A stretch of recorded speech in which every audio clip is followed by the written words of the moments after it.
Welcome once again to the Autosportradio.com 2020 show. We are still coming to you from the Grant King Race Shops in Indianapolis. We're located at 8155 Crawfordsville Road. And if and when all of this quarantine stuff goes away, you got to take your time and take a ride through here. It's a great, you can see behind me some of the old midget and sprint cars. Most of it, if not all of them, were built by Grant King. This is a working museum, so you got to come by and see it. Today's show is presented by Honda and Honda HPD, the Indianapolis Motor Speedway, the NTT IndyCar Series, the SVRA, and McGilvery's Pub and Eatery and Speedway. We have a new computer man. It's an A1 affordable computer doctor, and he is a doctor. He makes house calls. His name is Steve Freeze. If you got a problem, which I have on almost a daily basis, give him a call. Tell him about it. See what he can do for you. The number is 317-328-0766. And everybody's favorite doctor's appointment, dentist. Well, let me tell you where to go to get the best care. The Indy Dental Group. Indy veteran Dr. Jack Miller and his wife, Dr. Liz Lewis, have one of the highest rated dental practices in the state. So give them a call, get an appointment. You'll be glad you did. Number is 317-846-6125. And I've been getting a lot of compliments from the About the Speedway cable guys and the open and close in the program and the job they're doing. And of course, everybody's telling me they really like the background of what they're seeing. So glad you're watching. If you haven't ever subscribed to the Classic Racing Times, I highly recommend you do it. It's a great paper.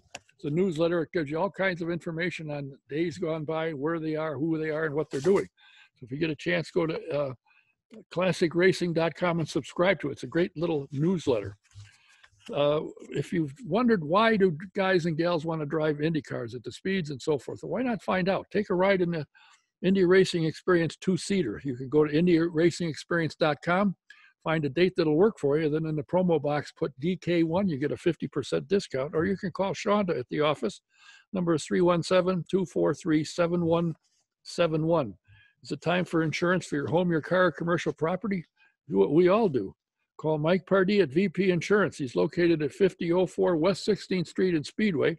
Give him a call. Tell him what you need. Number is 317-248-0070.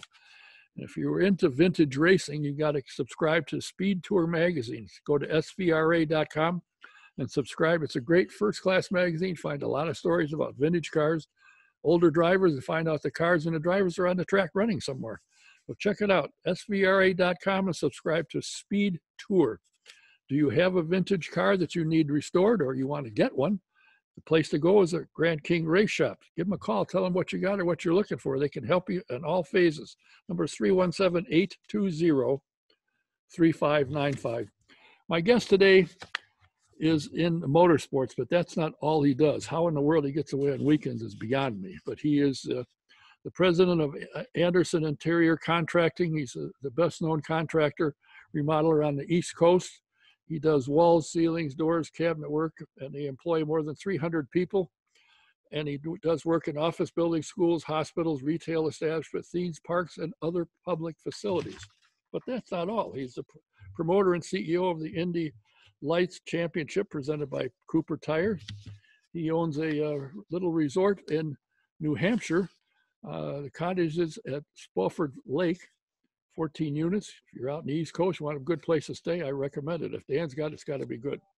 He's also the owner and CEO of the Indy Pro 2000 Championship presented by Cooper Tires. And he's also the owner and CEO of the Cooper Tires USF 2000 Championship. And he's a president of Corporate Woodworking Incorporated. It has a 30,000 square foot state-of-the-art where they build cabinets and all kinds of things. As I said, how in the world he makes weekends to go racing is beyond me. Please welcome my guest, Mr. Dan Andersen. And Dan, as you know, I've been chasing you for a long time to try and get you on the program, but now that we're shut down, this is an easy way to do it, and I got you. I'm glad to be here. It's been a while you've been asking, and I've been meaning to join you, and I'm so glad we can do it today. Yeah, as you and I were talking before we started, 6 weeks ago, I'd never heard of Zoom, so you and I are in about the same boat. I'm over my head in this stuff, but fortunately I have people helping me that know what they're doing.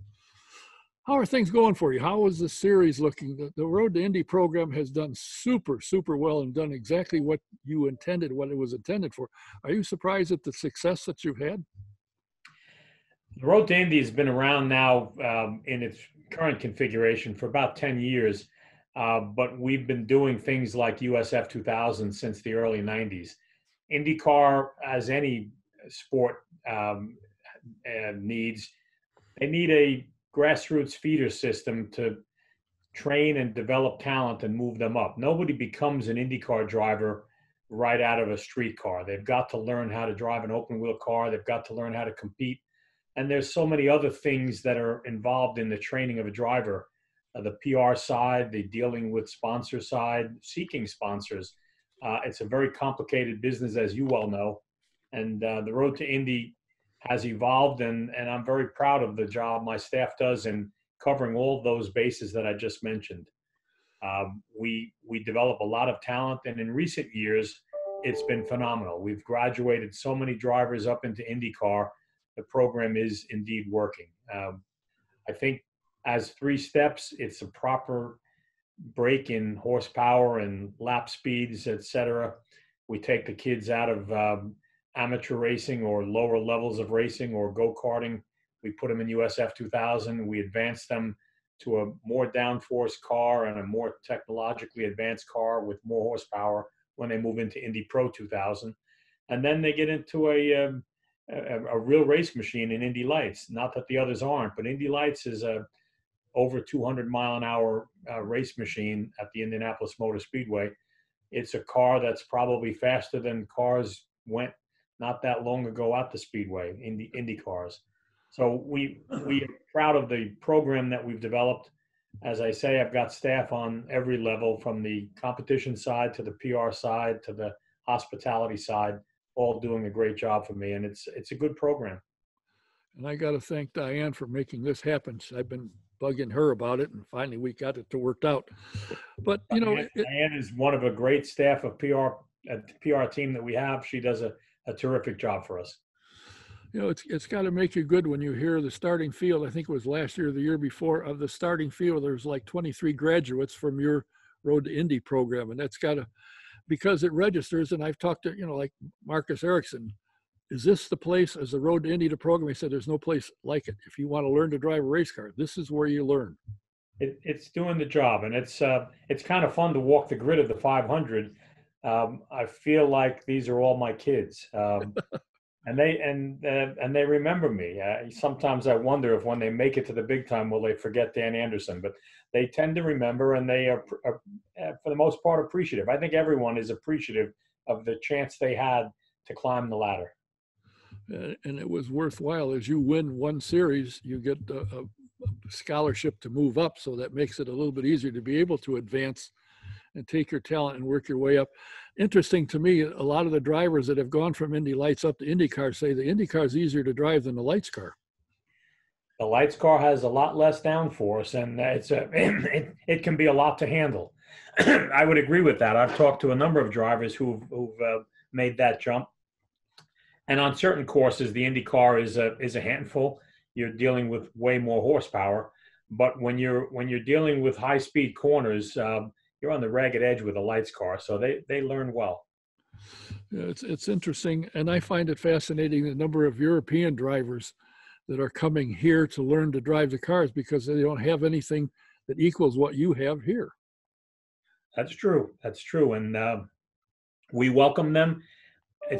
Some people think we should only train American drivers. I've never been one of those. I think we are definitely a place for American drivers, and we're proud of the American drivers that learn and advance. But to be the best, you have to beat the best in the world. And we welcome drivers from other countries. I think we have, by recent count, 17 different countries represented in the Road to Indy. And all drivers, if they want to make it to IndyCar, they need to be able to beat the best. How in the world did you get into motorsports? You're into construction, give or take, either way, building cabinets, building doors. But how did you get into motorsports? Well, as a teenager, actually, my first car I purchased at the age of 12. Couldn't drive, obviously, but I liked working on cars, believe it or not. I probably owned or possessed about 30 cars before I got my driver's license, just working on them in the backyard and changing engines and learning how they all worked. I've always been fascinated with motorsports. I was a drag racer when I was a teenager and slightly beyond that. And then I kind of settled down and got married, raised my kids, and got back into it in the late 80s with another drag racing car. Um, Raced at Englishtown, New Jersey, and other drag racing tracks in the Northeast. But my son, who turned 17 around 1990, decided drag racing wasn't what he wanted. He wanted to go road racing. So he and I took a Skip Barber course, learned how to drive Formula cars, and we were hooked. So the whole Road to Indy started as a way for me to provide my son with a place to go racing. And you took it one or two steps farther than that, obviously. I did, and yeah, I'm kind of an addictive personality. So I talk to my daughter sometimes; she'll explain that side of me to you. Well, strangely enough, and I've told you this, and she may have mentioned it, my wife was flying back from Tampa, and there's a gal sitting next to her, and my wife couldn't keep her mouth shut if she had to. And they start talking, and she asks, what we're doing and what happened. She said, well, my Don does an auto sports show. She said, I've been on it.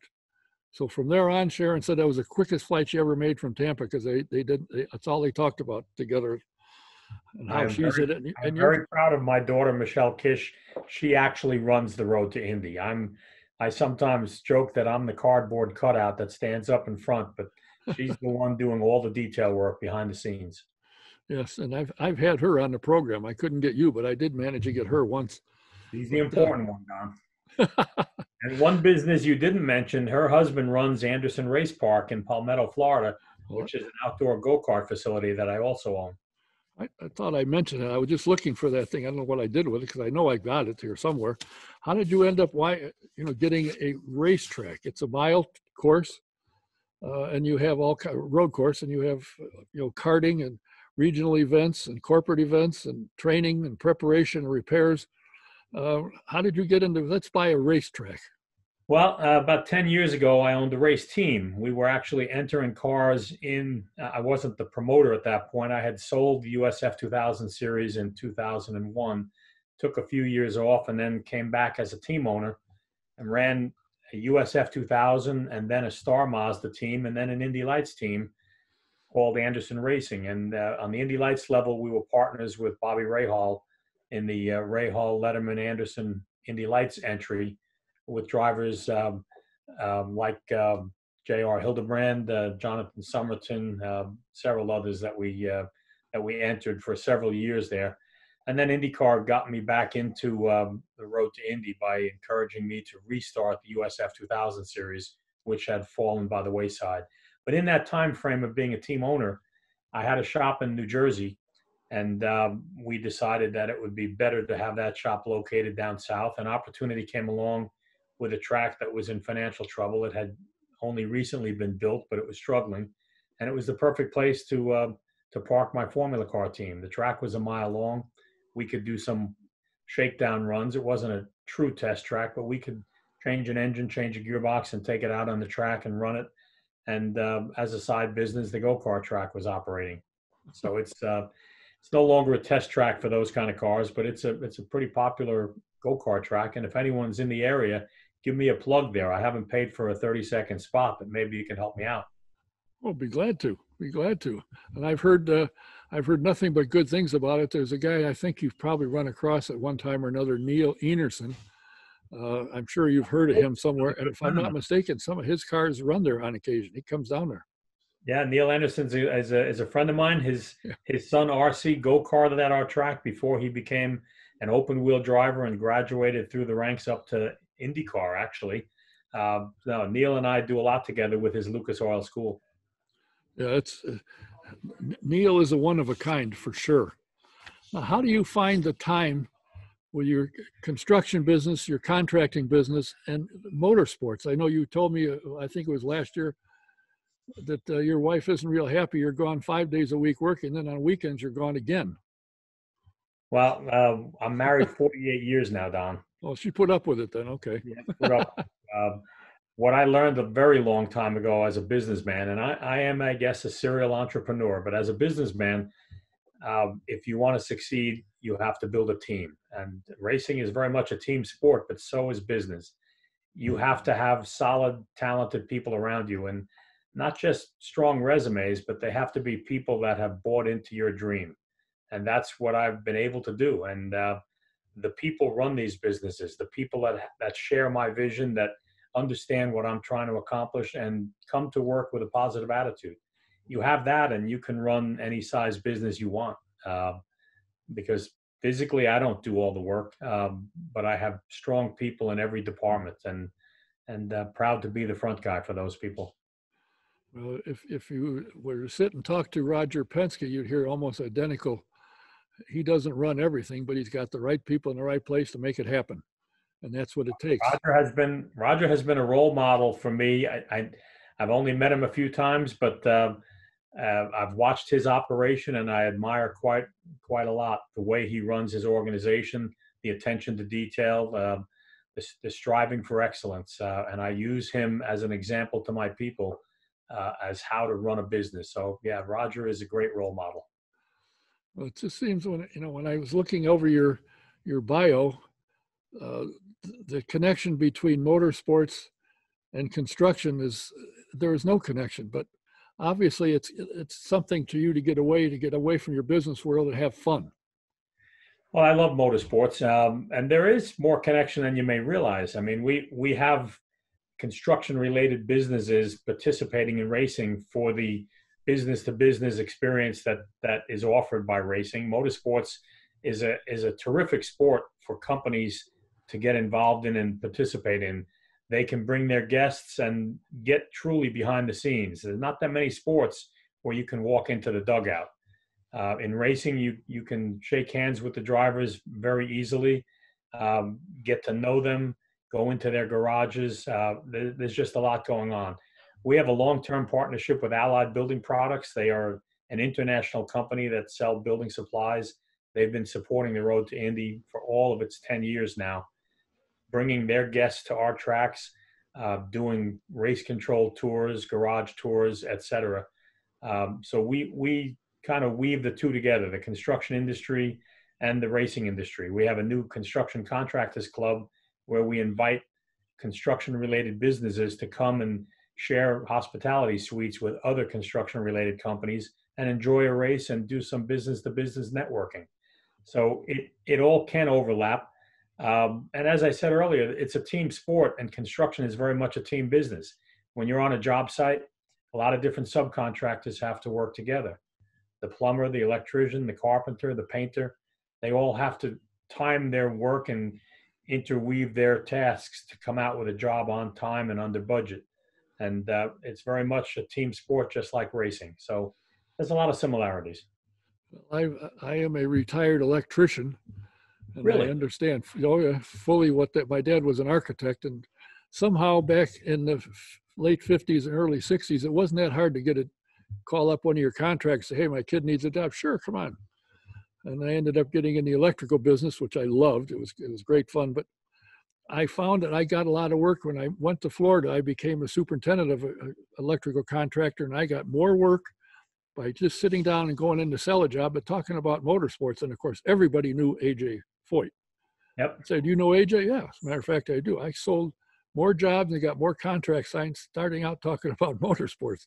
So and you're right, racing is a great networking position for companies. It is. And I hope you gave AJ a commission on the deals that you made. Oh, absolutely. Oh, yeah, absolutely. Are you kidding? How is your schedule looking for this year as of now? I mean, everything could change. The first race is in a couple of weeks. But when do you start, and how are things looking for you for the season? Will you get the events in you want? Will you run double headers where normally you've only run once? Well, we're starting with a spring training 2.0, we're calling it. We did our spring training in Homestead, Florida in March, but with all the time that we've had off, we felt it necessary to gather all the teams and drivers together and run a second spring training event at Mid-Ohio, June 10th and 11th, and shake everybody's cobwebs out, get everybody back up to speed, get my staff back together. And then only a few weeks later, we go to the Road America event with IndyCar. That's our now season opener. We did do 3 sessions at the St. Pete Grand Prix before the plug was pulled. Yeah, I was there. I saw that. We actually had cars on track in all 3 series. They did 1 practice session. and then the end came. So we are delighted that the St. Pete Grand Prix came back on as a season closer. We will host our banquets there, and we'll not only close out all 3 Road to Indy championships, but my other series, the MX5 and the Global MX5 Cup, will also close out its season at the St. Pete Grand Prix. You have more irons in the fire, but you don't seem to burn your fingers on any of them.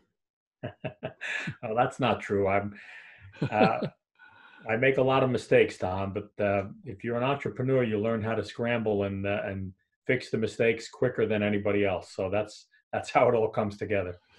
Well, it's I enjoy watching. I am allowed somehow into your hospitality and get to watch and listen to the people that are involved in it. And I've, in all the years that I've been involved in motorsports and followed since the beginning, I've not heard 2 or 3 people have any complaints about anything, because you bend over backwards to give the teams what they need, the time they need to set up and get acclimated to where they are. Because even if you've been there, something changes. If it's a road course, there's a bump in there that didn't used to be. And I've never heard anybody complaining that Dan's not taking care of us. I've never heard that.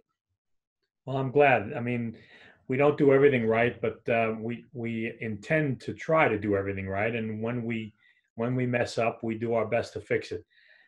You have to understand these teams that are participating in all 4 of my series.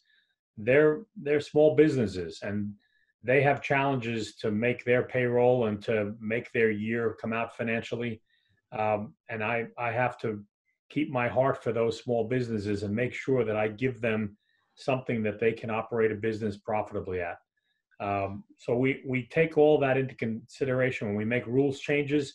We give them as much advance time as we can so that we don't just dump a big cost burden on them that they can't handle. If you understand the other person's point of view, it's a little bit easier. Well, I think it's interesting because from my observation, one of the things that makes Jay Fry so good with IndyCar is he's been an owner. He's been there. Yes. He's been around when he had a problem, had a question, had a concern. Nobody cared. On the other hand, now you got a problem, you got a question, he'll talk to you. He'll even talk to me. If I see him and ask him something, he'll stop and we'll talk, and he'll answer my question, usually. Unless he doesn't know the answer, then he can't answer it. But and I think you bring the same thing. You've been there, you've done that, you understand what it takes, and it makes it better for everybody. Yeah, Jay's been on the team side, and he gets it. Right. And that's where the business is built. I mean, the drivers, we're all in it to train drivers, but the drivers move on, and our Road to Indy, the continuity is the teams.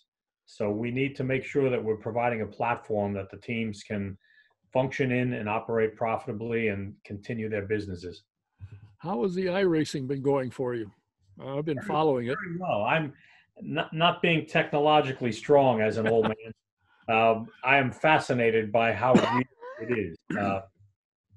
We're now doing it on both the open wheel and the closed wheel side. We debuted our MX5 iRacing series, and to watch these cars race, you'd swear you were watching a real TV production. iRacing does a great job. The people producing those programs for us, our PR staff, Tammy and Diane, Cooper Tires, everybody is participating to make that program terrific, and I'm so impressed. I mean, I've driven an iRacing car, not well, of course, but I've experienced it. It's not easy. It's not a video game like people may play in an arcade. I mean, you really have to know how to drive. And the drivers I've talked to that have done it say when they get done with the race, they're tired. It's not just sitting back, relaxing, having a soda by your side and one hand on the wheel. It's work. It's tense. And we have a driver, Philip Dennis, who's really kicking some butt. Have you been watching? Yeah, he's won 2 or 3. He's won most of it. I think he's way ahead, if I'm not mistaken. He's clearly a very talented sim racer, but he's got competition. I think Braden Eves has given him a run for his money. Yeah. I saw Hunter McElroy was up there the other night competing for the podium. I think we've got some talented drivers. Do you see that ability to run a sim car, which if you've seen one, the driver sitting in his seat or chair or car, whatever it is, and he's got a screen and he's looking out just what he'd see if he was in the car. And to drive these things, do you see any translation if the kid, in this case, in your case, the kids, are able to handle the sim racing and the racetracks that they will translate when they put them in a car? Obviously, it's different, but they'll have a better understanding. They all use sims to practice for the courses we go to. I don't know that there's very many, if any, drivers who will show up at Road America without having driven many, many laps on the sim at Road America. In the days when I first got started in this, back in the early 90s, you wouldn't know which way the track was going until you got out there on that first test session and drove the course. Well, those days are gone. Right. They know where all the dips are, where all the turns are. They know a lot more coming into that very first session, and they show it. They're quick right out of the box. And I think, and what I've observed in the guys that I know that spend a lot of time doing it, it kind of translates to the track. You can see these guys that may never have been there, but they're familiar with it. And of course, some of the simulators, they get it when they hit a bump, you hit a bump, the car bounces. And the better sim setups have screens going right around you. They're like 180-degree screens. It's not just one screen like you and I are looking at each other right now. It's a surround screen, so it's very realistic. And the thing that impressed me, the second race that IndyCar had, I noticed the shadow when they show a car going around the corner from an in-car camera. You'd see the shadow on the driver's hands as it went through the cockpit. And then the next thing I noticed, I was sitting watching because my wife heard me talk about it. She said, I want to watch it. So she came in. This is a race. I said, no, it's not. Well, look you can see the car behind him in the mirror. Yeah, exactly. How in the world do they do that? I got to get somebody from iRacing to explain that one. Well, we helped iRacing out years ago by putting some cameras on some of our cars to create some of the noise, some of the engine noise on tracks. We did it, I believe it was at VIR and maybe one other track where we helped them do their track maps and do their natural engine sound. So we've had some interaction with iRacing over the years, and they do a great job. Yeah, it's interesting to watch for sure. Well, I know you've, how did you get into woodworking? You're at 12 years old buying and rebuilding cars and selling them. How in the world did you get into woodworking? My father was a union carpenter, and I went to engineering college, but decided that I was a bit more of an entrepreneur than an engineer. So I left school and went to work for the construction company that my father was a worker for, and they trained me construction estimating. And this is a long time ago. I don't even want to tell you how long ago it was, but at the ripe old age of 24, I started my own business. You can do that when you're young because you don't know what you don't know. So you're a bit more fearless. Not sure I would do that today, but so I families in construction on the laboring side. I learned the office side after I left college, and just kind of grew it. I love construction. I love racing, but I also love construction. I love seeing things come to a conclusion. I love the parts that we play. Our architectural mill shop is very high end. We build furniture quality things. We just did some outdoor benches on the 100th floor of the Hudson Yards project in New York City, where they're building a park on the roof of this 100-story building. We built all the curved oak benches. And it's kind of nice to go up there and see it done and see what part we contributed. So it's a creative process, and I really enjoy it. Yeah, well, I enjoyed it. We come into a building and they put up, I was in Chicago, so everything was piped then. And I don't know if it's changed. I haven't asked recently. But you pipe it, you pull the wire, you put the connectors on, you hang the lights, you put the power centers in, and you hit the button and everything works. You go, wow, that's pretty cool. Yeah, it is. I enjoyed that. The finish is nice. Yes. Well, I want to thank you for your time. As I said, I've been chasing you, trying to catch you in Indianapolis, but you're usually not here on a Tuesday, or if you are, somebody wants to take you out to dinner or something, so you're always tied up. But this way I got you, and I'm happy for the time that you were able to spend with us, and look forward to the season starting. We'll look for you at the Road to Indy program commencing at Road America. Road America, and I can't wait to get back home again in Indiana. Here you go. Can you sing me that song, Don? Oh, yeah. No, I'm not going to sing it. People will turn us off quick. But Thanks for your time, Dan. I appreciate it, and we'll look forward to another successful Road to Indy season. Thank you very much, Don. Thanks for being here. Take My care. guest was Dan Andersen, the racing guru. He's a CEO and promoter of all of the Road to Indy programs, owns 2 of the series. He's a construction guy. He owns a racetrack. By the way, if you're down in Florida, you want to take a ride at a racetrack, go over to Palmetto and go to the Andersen Race Park. You'll have a good time. They got good vehicles for you to run around in and learn to drive and find out why these guys and gals like racing. So if you're down in Florida, and now that the state's open, you can go down there.